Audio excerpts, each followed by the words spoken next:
All right, good afternoon. Yes, good afternoon. Why not? As you know, today we are observing the International Day of UN Peacekeepers, and in a few minutes I will be joined by Jean-Pierre Lacroix, the head of the UN's Department of Peace Operations. Earlier this morning, the Secretary General laid a wreath at the Peacekeepers Memorial up on the North Lawn to pay homage to the more than 4,200 peacekeepers who sacrificed their lives while serving under the UN flag since the inception of peacekeeping. He then took part in the Dag Hammarskjöld ceremony to honor the 117 women and men who lost their lives last year while serving as peacekeepers. The SG's remarks were shared with you. The Secretary General at the ceremony posthumously awarded the Captain Mbaye Diagne Medal for Exceptional Courage to the family of Captain Abdelrazak Hamid Bahar, who is from Chad. He presented the Military Gender Advocate of the Year award to Major Winnet Zahare of Zimbabwe. Press releases with information on both were shared with you earlier. This morning, he also spoke at the opening of the high-level segment of the Africa Dialogue held on the theme of nutrition and food security. He welcomed the launch of the African Union's 2022 he welcomed the launch by the African Union of 2022 as the Year of Nutrition. Far too long, he said, nutrition, food security, and climate change, ecosystems, and healthcare have been treated as separate issues, but they are deeply interconnected. They are systematic and getting worse, the Secretary General said. As humanitarian operations are doing their utmost to help, he added that humanitarian aid cannot compete with systematic drivers of hunger. Official development assistance is more necessary than ever, Mr. Guterres said, and urged all countries to demonstrate solidarity, invest in resilience, and prevent the current crisis from escalating further. Those remarks were shared with you. Tor Veneslan, the special coordinator for the Middle East peace process, told Security Council today there's been a familiar pattern of daily violence in recent weeks, including armed clashes, settlement expansion, evictions, demolitions, and seizures of Palestinian structures, as well as deadly terrorist attacks in Israel. In Gaza, he said efforts by the UN and our international partners to improve Palestinian lives and measures by Israel to ease pressure and facilitate more economic activity has enabled the fragile ceasefire to continue. Keeping the calm, however, is neither enough nor sustainable. More needs to be done to alleviate the humanitarian crisis and lift Israeli closures. Regarding planned evictions from the Masafer Yatta area, Mr. Veneslan said he was deeply concerned by the potential implications of the Israeli High Court's ruling and the humanitarian toll on the communities in question if eviction orders are carried out. He calls on Israeli authorities to end the displacement and eviction of Palestinians in line with Israel's obligation under international humanitarian law and to approve plans that would enable Palestinians to build legally and address their development needs. His remarks were shared with you as well. And prior to that, the Security Council met on Iraq, Somalia, Sudan, and South Sudan. At 3 p.m., they will meet an open meeting on Libya. Rosemary DiCarlo, the head of the Political Affairs Department, will brief. Following that, they are scheduled to discuss the Democratic People's Republic of Korea.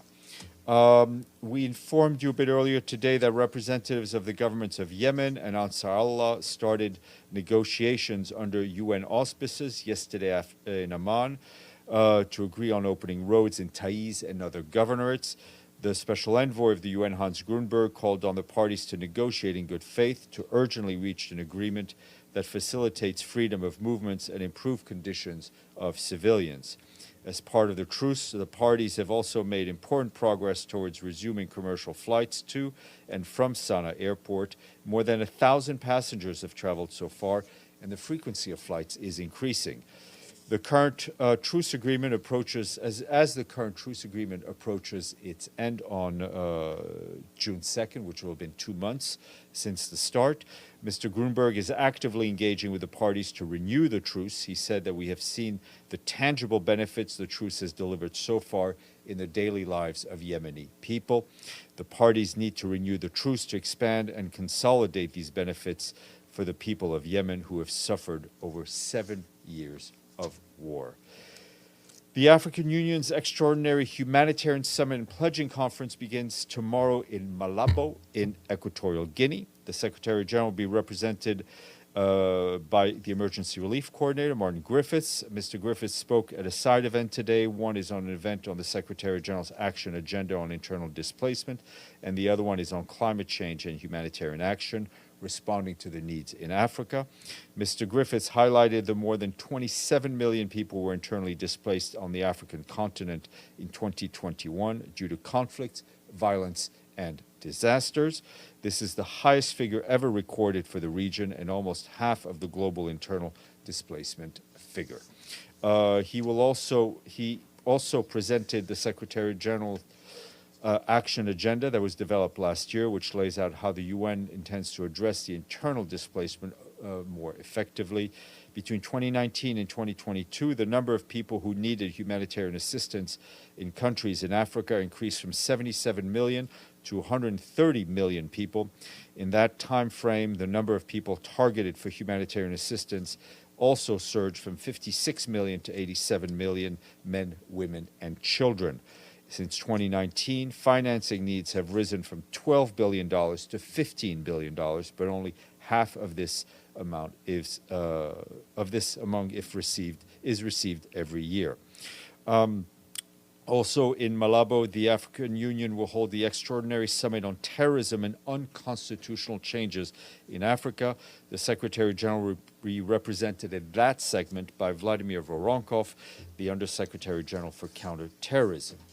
Quick humanitarian update from Niger, where we are told that the situation remains tense in the Tilabari region with the border with Burkina Faso following a number of clashes.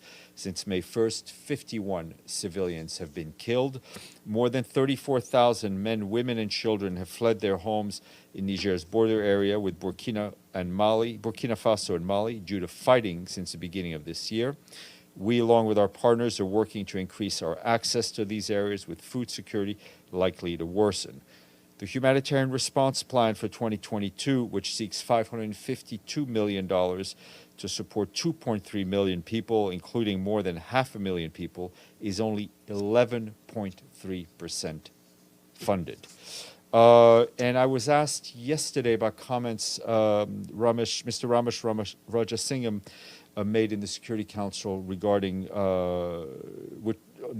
nuclear war, which was characterized by some as warning of a possibility of a nuclear war in Ukraine. I just want to say that Mr. Rajasingham did not warn against a specific threat of nuclear conflict.